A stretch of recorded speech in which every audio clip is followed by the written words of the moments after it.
Trump menuntut Iran membuka Selat Hormuz dalam 48 jam, atau Armai Maitel akan hancurkan fasilitas Iran. Koresponden internasional Trey Yings melaporkan langsung dari Tel Aviv. Trey. Halo Peter, selamat pagi. Saat operasi Epic Fury memasuki minggu keempat, Presiden Trump mengeluarkan peringatan baru untuk rezim Iran. Pada malam hari dia menggunakan Truth Social untuk menyampaikan pesannya. Jika Iran tidak sepenuhnya membuka Selat Hormuz dalam 48 jam, Emegoa akan menyerang dan menghancurkan pembangkit listrik mereka. Dimulai dari yang terbesar. Terima kasih atas perhatiannya. Presiden berbicara tentang jalur penting ini yang lumpuh setelah ancaman Iran terhadap kapal dagang. Hari ini, saya menanyakan pernyataan Presiden kepada PM Israel Netanyahu.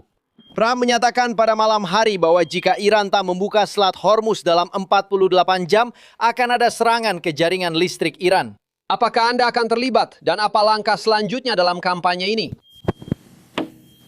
Saya rasa Presiden Trump tahu persis apa yang dia lakukan. Dan apapun yang kami lakukan, akan kami lakukan bersama-sama dan sebisa mungkin dengan penuh kehati-hatian.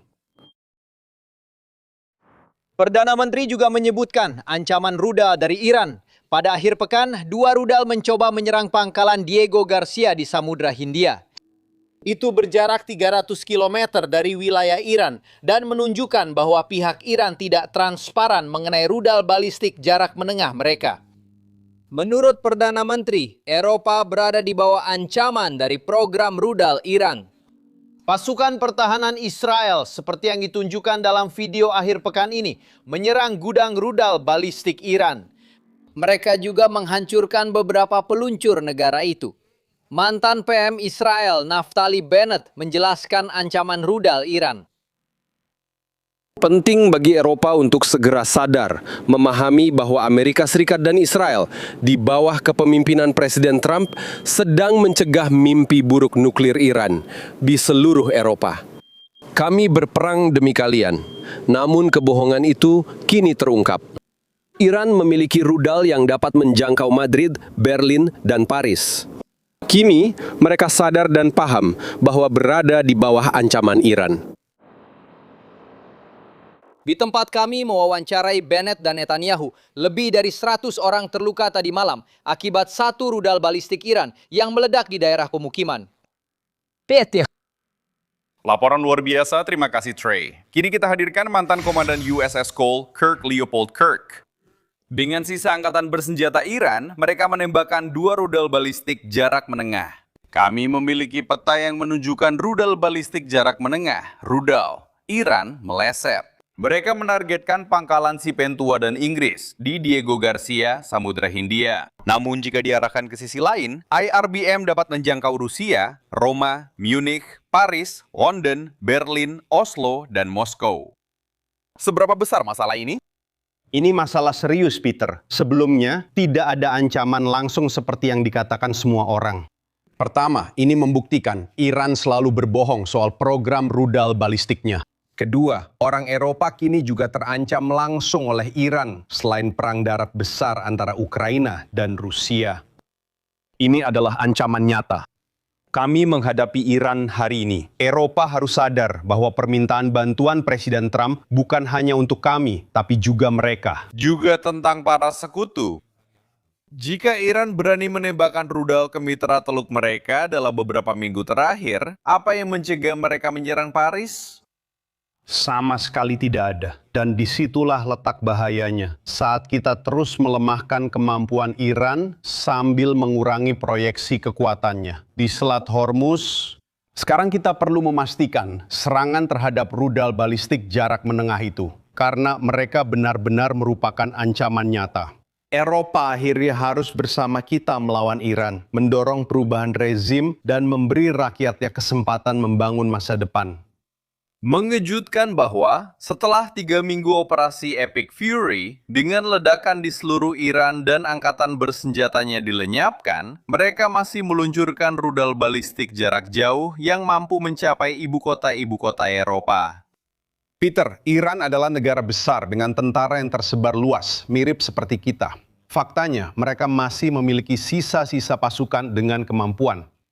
Mereka akan menggunakan kemampuan itu. Dan seiring rezim semakin melemah, ketika mereka menyadari bahwa mereka benar-benar akan kehilangan kekuasaan, mereka akan bereaksi secara tak terduga.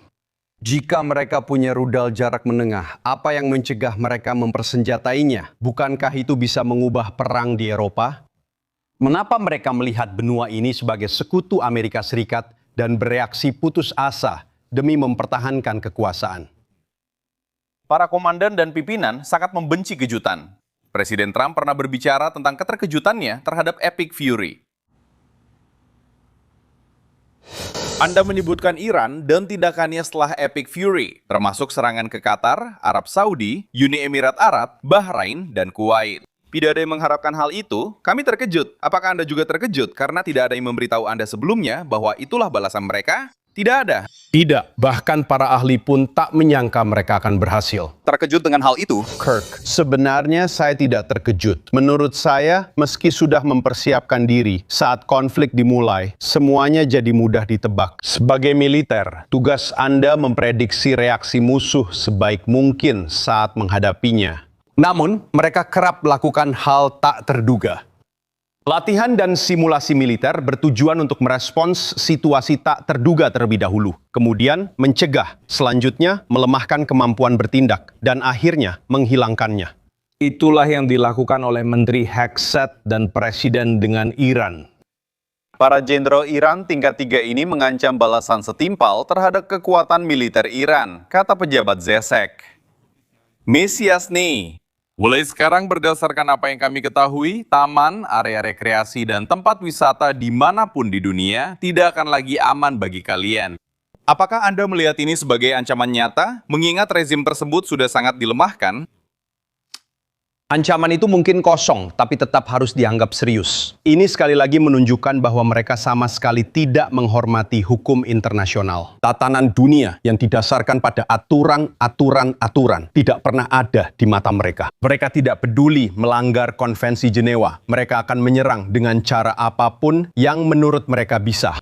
Mereka tega mengeksekusi pejuang 19 tahun hanya karena ikut protes. Mereka kejam, membunuh tanpa moral atau etika, dan akan terus begitu. Karena itu, rezim ini harus disingkirkan dan dihancurkan. Selama 47 tahun, seperti kata senator, kita sudah mencoba berurusan dengan rezim ini. Akhirnya, Presiden Trump berani berkata cukup, tidak ada lagi batasan. Ratusan warga Amerika tewas, ribuan terluka dan cacat. Sudah waktunya rezim Iran bertanggung jawab atas tindakannya, Kirk. Lippold, Anda telah menerbitkan buku baru. Apa judulnya? Bukan buku lama, tapi membahas serangan Al-Qaeda ke USS Cole, serta tim pahlawan saya pada pagi 12 Oktober 2000. Terima kasih sudah datang hari ini. Terima kasih.